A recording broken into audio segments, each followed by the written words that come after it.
கொண்டிருக்கிறீர்கள். யாரை பார்க்கிறீங்களோ பாசத்தை கொடுக்கணும், பார்வை காட்டணும்.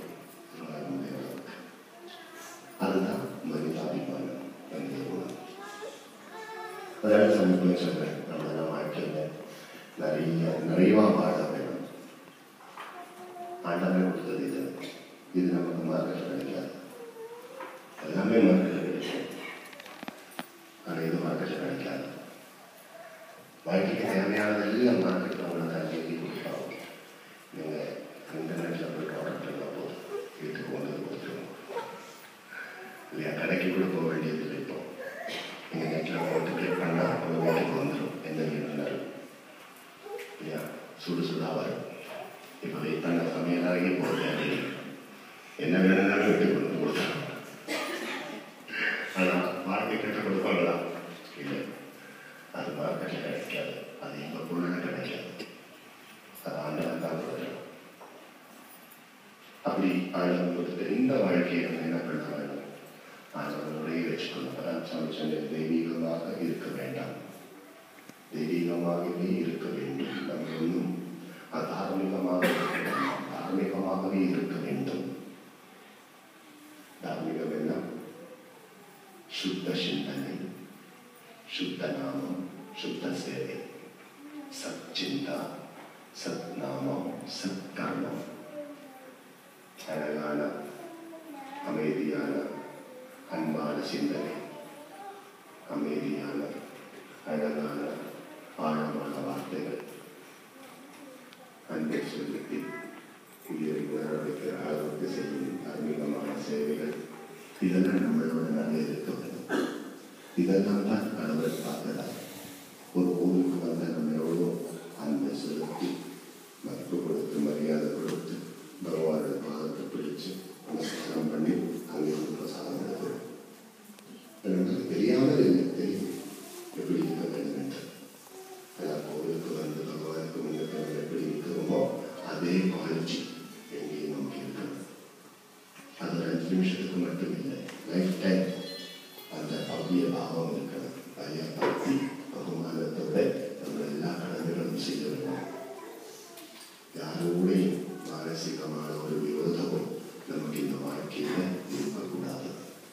மானசீகமான விரோதம், இப்போ ஒருவர் நம்மளுக்கு மேலே கல்யாணத்தை அடிச்சா நமக்கு கட்டாயம் அவர்கள் கோவம் தான் வரும், விரோதம் வராமல் இல்லை. ஆனால் அந்த விரோதம் எல்லாம் உங்களோட உள்மனதுக்கு இருக்கக்கூடாது.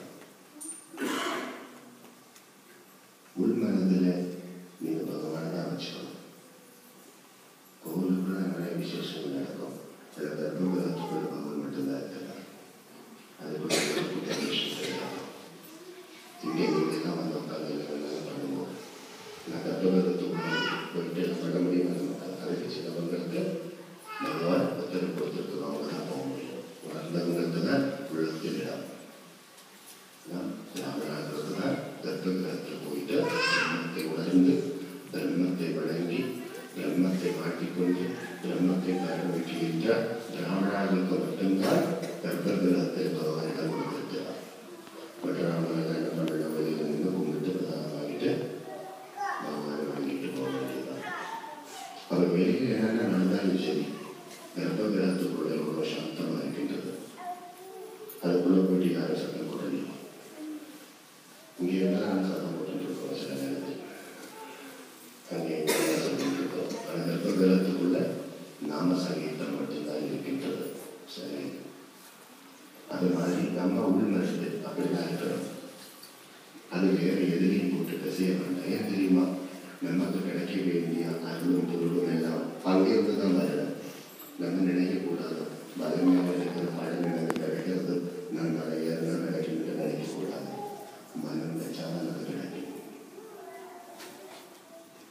மலை மேல இருக்கிற மரத்தில் இருக்கிற பழம் நமக்கு கிடைக்கணும்னா இந்த மனம் வச்சால் அது கிடைக்கும். மலை என்ன கிடைக்காது, மரம் என்ன கிடைக்காது.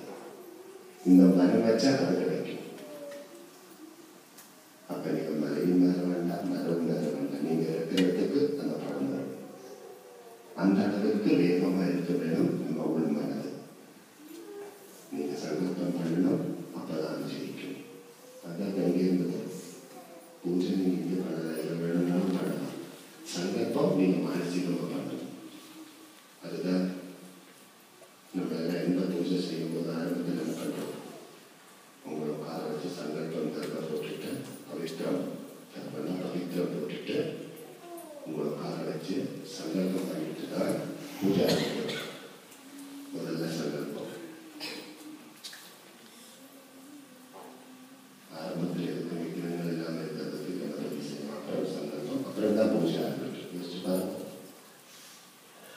சங்கல்பம் எங்கிருந்து வரும்?